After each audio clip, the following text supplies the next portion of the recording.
말씀의 은혜가 충만하시기를 축원합니다. 그리스의 우화 작가로 유명한 이솝은 본래 철학자 쿠잔토스의 노예였습니다. 그런데 지혜와 총명이 뛰어나서 주인의 특별한 사랑을 받고 지냈습니다. 그러던 어느 날 주인이 이솝에게 명령을 내렸습니다. 이솝아, 너는 오늘 이 세상에서 가장 맛있는 요리를 한번 만들어 보라라. 얼마 후 이솝은 소의 혀로 만든 음식을 접시에 담아 가지고 와서 말했습니다. 주인님, 혀로 만든 음식이 이 세상에서 가장 맛있고 훌륭한 음식입니다. 왜냐하면 혀는 그 혀로 남을 축복하고 행복을 말해주며 실망한 사람에게는 용기를 북돋아주고 남을 격려해 줄 수 있기 때문입니다. 그 말에 공감을 하며 고개를 끄덕인 주인은 얼마 후에 이솝에게 이렇게 말했습니다. 이솝아, 오늘은 이 세상에서 가장 고약한 고기로 음식을 한번 만들어 보아라. 주인의 명령을 받들어 이솝은 또다시 음식을 만들어 왔는데 이번에도 역시 소의 혀로 만든 음식이었습니다. 그러자 화가 난 주인이 이렇게 말했습니다. 아니, 이 음식은 지난번에 가져온 것과 똑같은 음식 아니냐? 지난번에는 혀로 만든 음식이 가장 귀하다고 해놓고서 왜 이번에는 가장 좋지 않은 음식이 혀로 만든 음식이라고 말하느냐? 이솝이 말했습니다. 주인님, 우리는 혀로 남을 깎아내리기도 하고 인간의 마음을 찢어놓기도 합니다. 또 하루아침에 남의 명성을 땅에 떨어뜨리기도 하고 사람들 사이에 이간질을 해서 싸움을 유발시키기도 합니다. 그러니 혀로 만든 음식이야말로 가장 나쁜 음식이라고 할 수 있는 것입니다.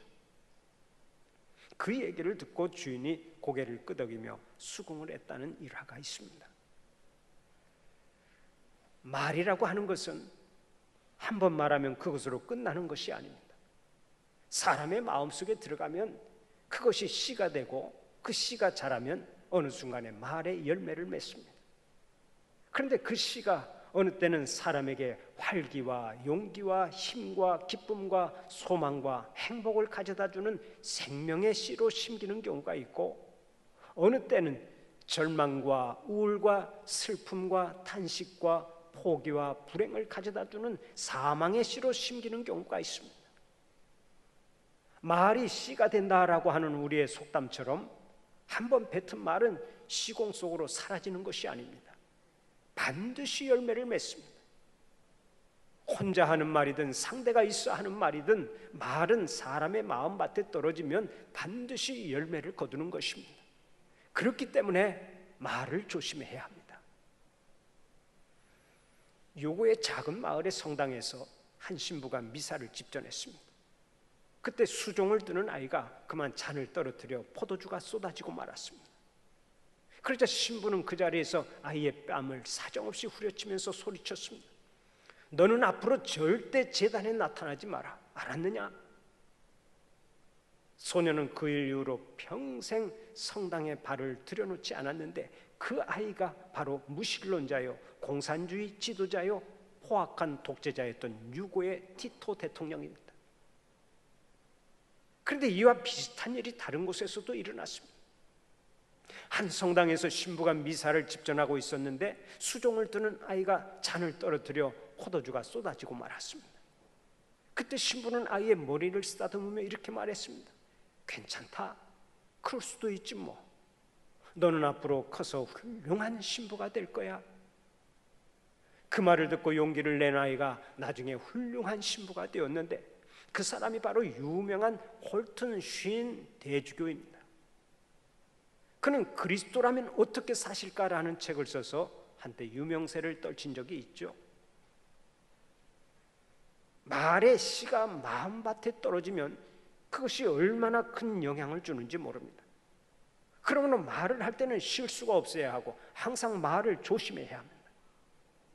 오늘의 본문을 보면 야고보 사도가 또다시 말에 대해 말씀하고 있습니다.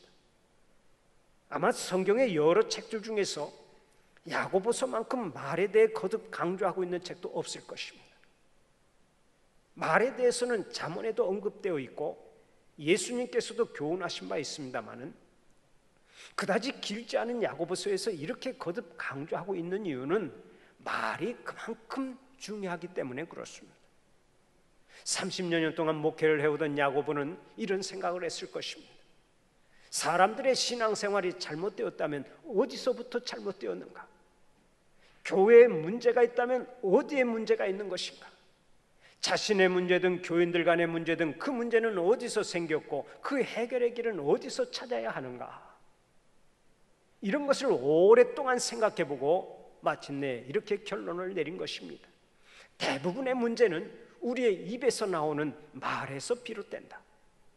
모든 문제가 말에서 시작된다고 결론을 내리면서 이렇게 말씀합니다. 사람마다 듣기는 속히 하고 말하기는 더디하라. 또 오늘의 본문 야고보서 3장 1절을 통해서는 이렇게 교훈합니다. 내 형제들아, 너희는 선생된 우리가 더 큰 심판을 받을 줄 알고 선생이 많이 되지 말라. 여러분, 선생이 누굽니까? 말로써 남을 가르치는 사람입니다. 말로써 남을 가르치는 사람은 책임이 더 크니까 조심하라는 뜻입니다. 그렇습니다. 말하는 것은 자유입니다. 내 마음대로 말할 수 있습니다. 그러나 말에는 책임이 따릅니다. 내가 한 말에 대해 내가 책임을 져야 하는 거예요. 흔히 말을 많이 하는 사람일수록 책임도 더 크죠. 그런 의미에서 말은 많이 하지 않는 것이 좋고, 말을 할 때는 항상 조심해야 합니다. 말 한마디 때문에 존경을 받을 수도 있고, 말 한마디 때문에 크게 낭패를 볼 수도 있기 때문입니다. 근본에 우리나라 대통령이 미국에 가서 말로 큰 실수를 했습니다. 윤 대통령이 박진 외교부 장관에게 국회에서 이 XX들이 승인 안 해주면 바이든 쪽팔려서 어떡하나 하고 말하는 장면이 카메라에 그대로 포착되면서 국제적인 망신을 산 것입니다. 아무 거리낌 없이 비속어를 사용한 것도 문제지만 미국 국회를 바보 취급하는 생각이 드러나면서 일각에서는 외교 참사라고까지 말하고 있습니다. 미국 워싱턴 포스트는 지난 22일 한국 대통령이 미국 의회를 바보라고 욕했다라는 제목의 기사로 윤 대통령의 발언을 보도했고, 블룸버그 통신도 윤 대통령이 미국 의원들을 모욕했다 하고 보도했습니다. 우리나라 대통령실 대변인은 바이든이 아니고 날리면이라고 말했고, 미국 국회가 아니라 한국 국회를 말한 것이다 하고 궁색한 변명을 하지만 지금 그것이 문제가 아니죠. 일국의 대통령이 그런 자리에서 거침없이 쌍욕을 내뱉는 바람에 우리나라의 국격이 크게 실추되었다는 점이 큰 문제인 것입니다.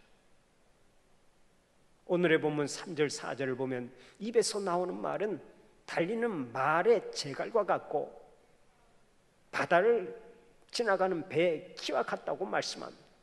여러분, 말의 제갈을 아십니까? 제갈은 말의 입에 물리는 작은 물건이지만 그것만 잡으면 말이 꼼짝 못합니다. 말을 원하는 대로 움직일 수 있습니다. 배의 키도 마찬가지죠. 키는 작은 것이지만 그 키를 통해서 큰 배를 움직입니다. 바로 이것처럼 한 사람의 인격이나 한 사람의 생애가 입에서 나오는 말에 따라 좌우된다는 얘기입니다. 그러므로 말을 할 때는 항상 생각하고 말을 해야 합니다. 베스 데이라고 하는 사람이 새 황금문이라고 하는 책에서 말에 대해 다음과 같이 이야기하고 있습니다. 다른 누군가에 관한 이야기할 때는 이 세 개의 좁은 황금문을 지난 뒤에 말하라. 첫째, 그것이 사실인가? 둘째, 그것이 꼭 필요한 이야기인가? 셋째, 그것이 친절한 말인가? 만약 이 세 개의 황금문을 통과했다면 그 이야기를 해도 좋다. 그리고 그 말의 결과에 대해서는 두려워할 필요가 없다.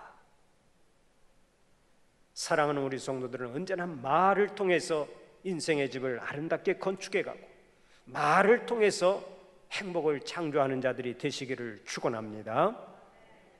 그러면 우리가 어떤 말을 사용해야 행복을 창조할 수 있습니까? 첫째로 긍정적인 말을 해야 합니다. 오늘의 마태복음 21장 21절 22절을 보면 주님께서 이렇게 말씀하십니다. 내가 진실로 너희에게 이르노니 만일 너희가 믿음이 있고 의심하지 아니하면 이 무화과 나무에게 된 이런 일만 할 뿐 아니라 이 산더러 들려 바다에 던져지라 하여도 될 것이요 너희가 기도할 때 무엇이든지 믿고 구하는 것은 다 받으리라. 이 본문은 믿음과 말의 능력을 가르쳐주는 말씀입니다. 믿음으로 구하고 믿음으로 말하면 그것이 성취된다는 뜻입니다. 그렇습니다. 말씀으로 이 세상을 창조하신 하나님은 우리에게도 말의 위력을 주셨습니다.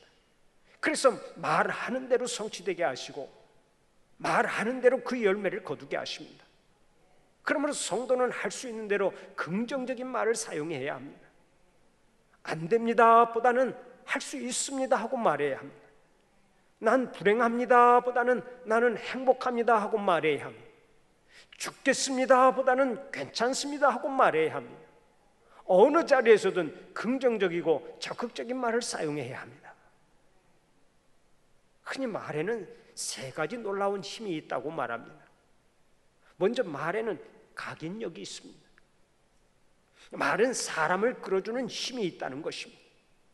실제로 어느 대뇌학자는 뇌세포의 98%가 말의 지배를 받는다고 발표한 적이 있습니다. 그래서 어떤 사람은 하루에 3번씩 계속 다음과 같이 외쳤다고 합니다. 나는 위대한 일을 할 수 있다. 나는 내부의 위대한 가능성을 간직하고 있다. 나는 아직도 발휘되지 않은 가능성을 간직하고 있다.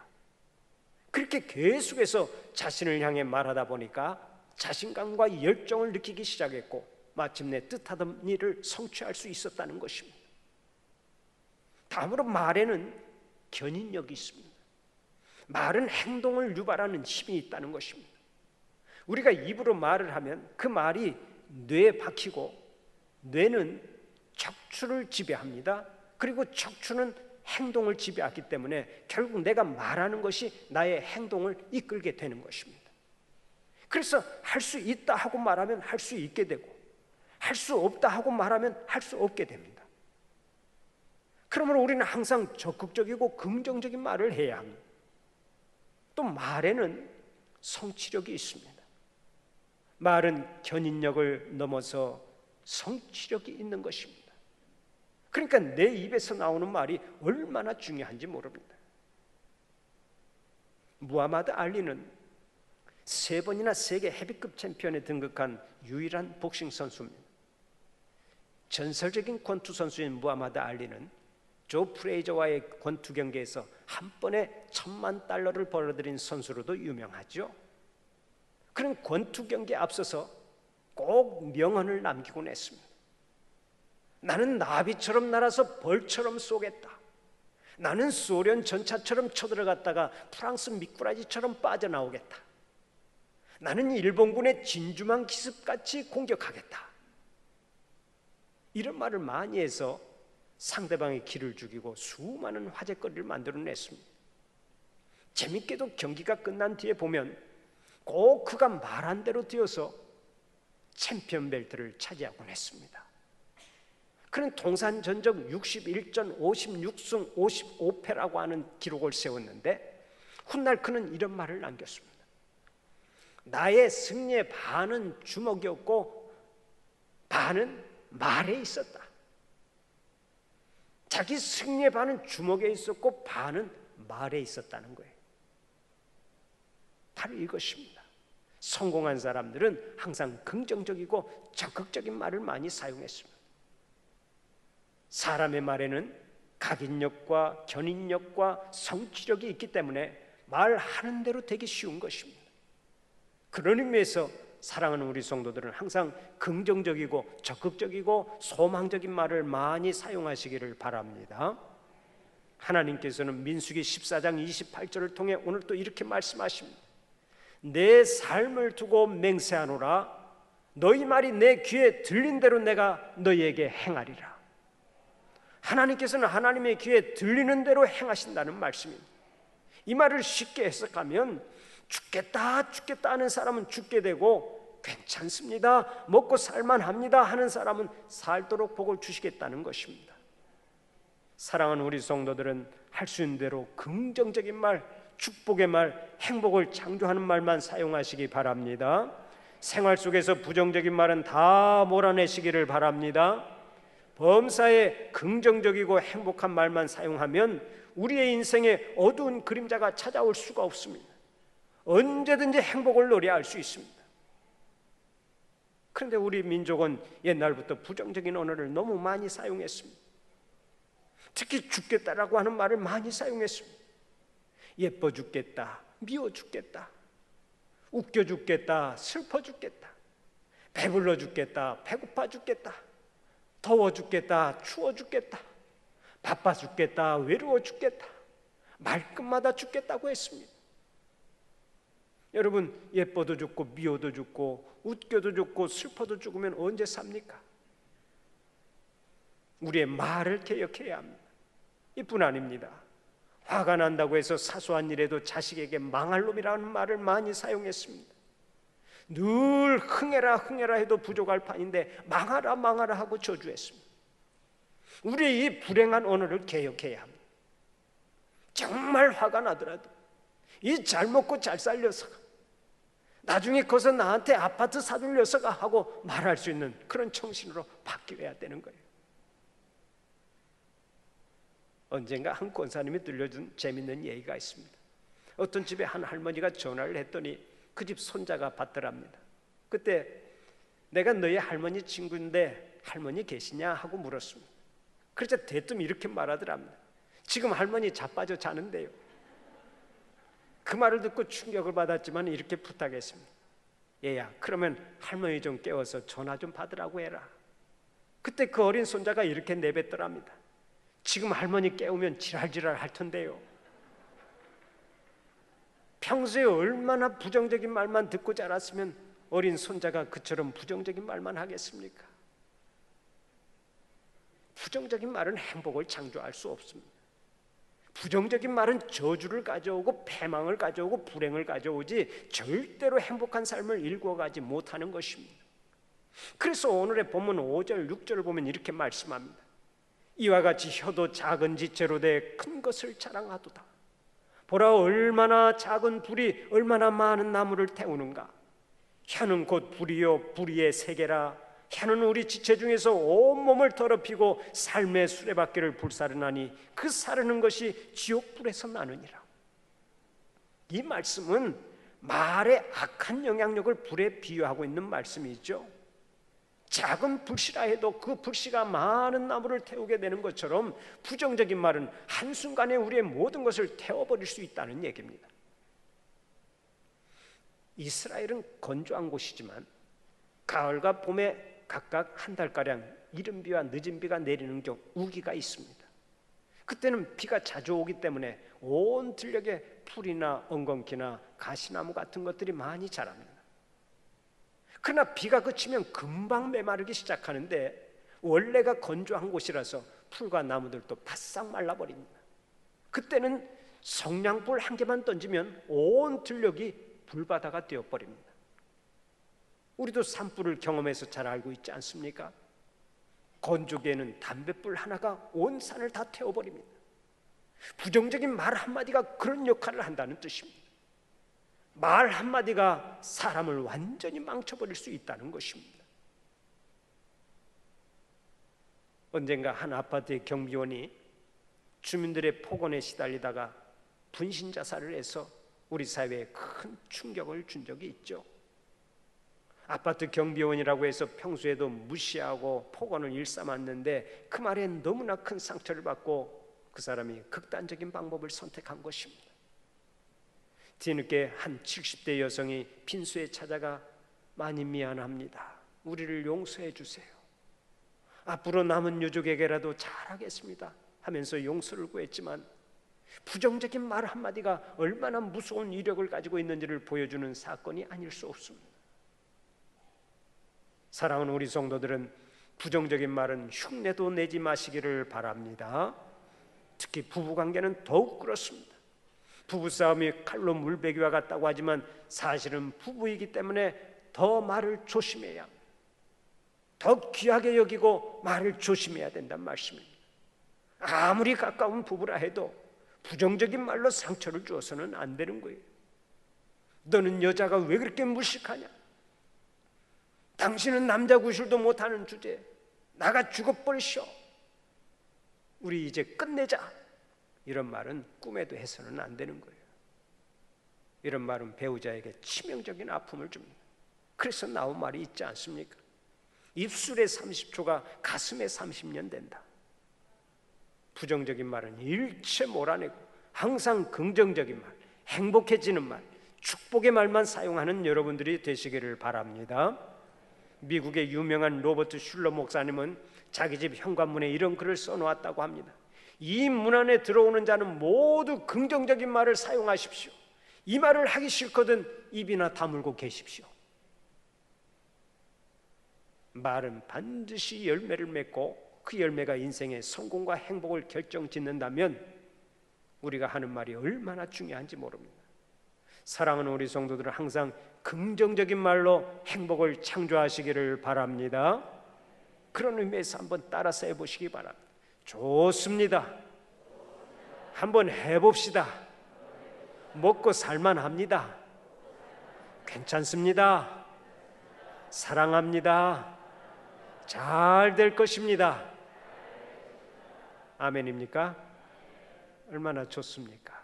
이런 긍정적인 말로 대화를 하고 또 긍정적인 말로 축복을 하면 우리 하나님께서 그 말의 열매를 우리에게 주시고 우리가 언제나 행복을 창조하는 사람이 될 줄로 믿습니다. 다음 두 번째로 칭찬의 말을 아끼지 말아야 합니다. 주님은 마태복음 7장 12절을 통해서 이렇게 말씀하셨습니다. 그러므로 무엇이든지 남에게 대접을 받고자 하는 대로 너희도 남을 대접하라. 이것이 율법이요 선지자니라. 사람은 누구나 대접받기를 원합니다. 특별히 칭찬받기를 좋아합니다.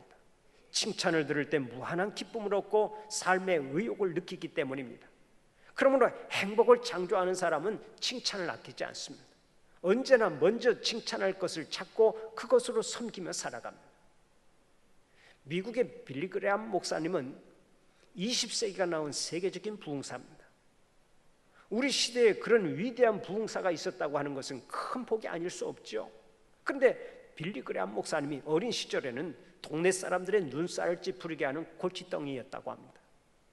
사람들마다 저 애는 커서 뭐가 되겠는가 하면서 머리를 흔들곤 했습니다. 그러나 그의 할머니만은 달랐습니다. 개구쟁이 손자의 머리를 쓰다듬어 주면서 항상 이렇게 말했습니다. 너는 말을 잘하고 사람을 끄는 재주가 있어. 개성만 살리면 너는 큰 인물이 될 거야. 할머니는 볼 때마다 자기 손자를 그렇게 칭찬을 했습니다. 그 할머니의 칭찬이 그를 세계적인 부흥사로 만든 것입니다. 행복의 비결이 바로 여기에 있습니다. 좋은 점 잘하는 것은 자꾸 칭찬하고 못하는 것은 덮어주어야 합니다. 그래야 사는 곳이 작은 천국으로 바뀌는 것입니다. 저희 집 자녀들이 어렸을 때 일합니다. 한 번은 집에서 저녁 식사를 하게 되었는데 아이들이 일제히 합창을 했습니다. 에이, 오늘은 밥이 왜 이렇게 질지? 불평의 소리가 식탁을 덮었습니다. 제가 봐도 밥이 좀 질기는 질었습니다. 그날따라 제 아내가 물을 좀 많이 집어넣는지 밥이 한없이 질었습니다. 그러나 그렇게 불평의 소리를 할 때 집안의 가장으로서 그냥 두면 되겠습니까? 그래서 제가 정색을 하고 말했습니다. 야, 너희들 그게 무슨 소리냐? 엄마가 애쓰고 수고해서 이렇게 귀한 밥상을 차려주었는데 밥이 질다고 불평해? 말이 안 되지. 그리고 이런 죽밥 만들기가 어디 쉬운 줄 알아? 밥도 아니고 그렇다고 죽도 아닌 이런 죽밥 속에 인생의 심오한 철학이 담겨 있는 거야. 불평하지 말고 잘 먹어. 여보 수고했어. 당신이 최고야. 그러자 아이들이 숟가락 젓가락을 떨어뜨리면서 난리가 났습니다. 좌우지간 아빠는 못 말리는 아빠라는 거예요. 어쨌든 제가 그렇게 말하는 바람에 분위기가 확 달라지고 그날은 식구들이 죽밥을 더 많이 먹었습니다. 말 한마디가 그렇게 분위기를 완전히 바꿔놓더라고요. 피차 덮어주고 칭찬만 하면 불행이 자리를 잡을 수가 없습니다. 피차 장점만 보고 칭찬을 하면 사는 곳이 곧 작은 천국이 되는 것입니다. 그런데 항상 칭찬하고 격려하는 것이 쉬운 일은 아니죠.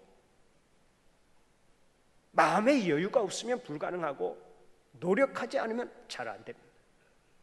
사실 좋은 것일수록 쉽게 되는 일은 없습니다. 욕은 안 배워도 잘 되고요, 원망과 시기는 연습 없이도 잘 됩니다. 게으름과 낙심과 비방은 노력 없이도 잘 되는 완전 자동화 시스템입니다. 하지만 좋은 것은 자꾸 노력해야 됩니다. 훈련을 해야 합니다. 사랑의 실천이 저절로 됩니까? 사랑이 좋은 것이기에 사랑을 실천하려면 희생의 노력이 필요합니다. 봉사도 그렇습니다. 봉사가 좋은 일이기에 나를 쳐서 복종시키는 아픔이 있어야 제대로 봉사할 수 있습니다. 칭찬 역시 마찬가지입니다. 칭찬도 사랑하는 마음을 가지고 자꾸 훈련을 해야 나의 것이 됩니다. 아가서 4장 7절을 보면 나의 사랑 너는 어여쁘고 아무 흠이 없구나 라고 했습니다. 사랑하는 사람의 눈에는 아무런 흠이 보이지 않는다는 얘기가 아닙니다. 흠이 있지만 사랑하기 때문에 모든 것을 덮어버린다는 말씀입니다. 그렇습니다. 사랑하는 사람은 언제나 상대방의 좋은 점을 발견하고 칭찬을 아끼지 않습니다. 날마다 서로의 장점만 보고 칭찬을 아끼지 아니해서 여러분 사는 것이 곧 작은 천국이 되시기를 축원합니다. 그리고 교회에서는 서로 직분을 부르고 존댓말을 사용해야 합니다. 서로 지나다는 것 때문에 반말을 하고 나이가 많다고 무조건 반말을 하면 덕이 되지 않습니다. 사석이라면 몰라도 교회나 공식적인 자리에서는 반드시 장로님, 집사님, 권사님 등등의 직분을 부르고 존댓말을 써야 합니다. 그래야 교회의 질서가 서고 항상 은혜가 차고 넘치는 것입니다. 기억하십시오. 인생의 집은 먼저 말로 지어갑니다. 말로 인생의 집을 건축해 가고 말로 행복을 창조하는 것입니다.